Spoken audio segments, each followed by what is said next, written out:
Assalomu alaykum qadrdonlar do'stlar. Saxir juda ham ko'p ekanda. Juda ham ko'p saxirlar bor ekan. Endi saxir o'zi birinchi qattiq qo'rqqandan bo'ladi ekan. Saxir kasalligi noto'g'ri ovqatlanishdan bo'ladi ekan. Stressdan bo'ladi. Ish o't ko'pi ishlamin qasam saxir bo'lasan odam. Gapning qisqasi saxirni yengish uchun diyeta saqlab yurishning asosiy narsalarini bilib oldimmi o'zim taklifimda o'zimni.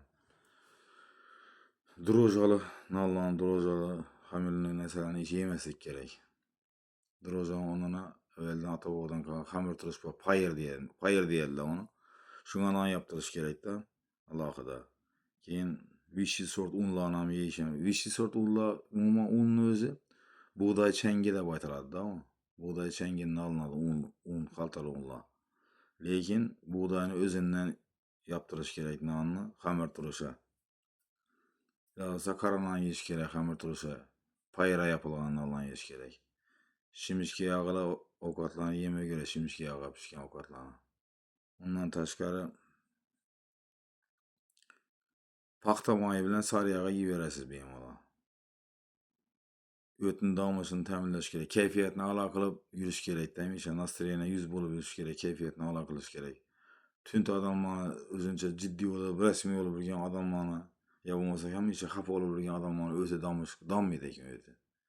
Ham jahldor odamlarni, men ham shundayroq, hammamizda bor, saxir odam jahldor bo'ladi.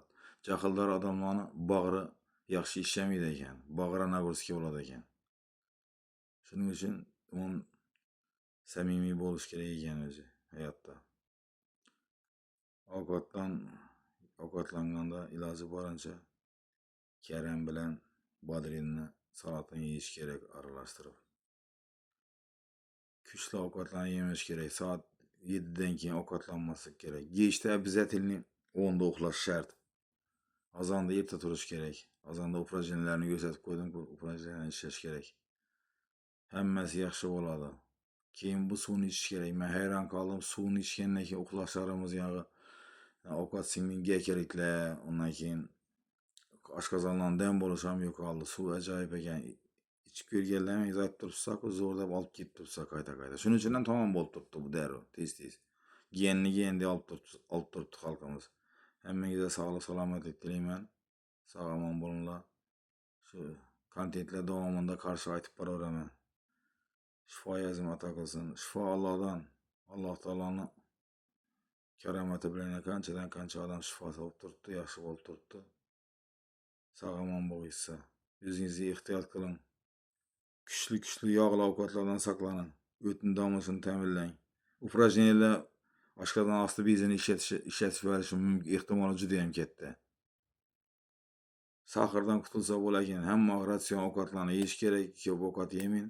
Hamma sport bilan zanimatsiya qilish kerak, mashqlar bilan zanimatsiya qilish kerak.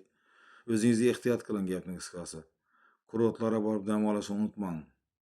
Bu charx bo'lak to'xtamaydi, siz bizga yetgan bilan ham. Shuning uchun o'zingizga ehtiyot qiling, g'aylar.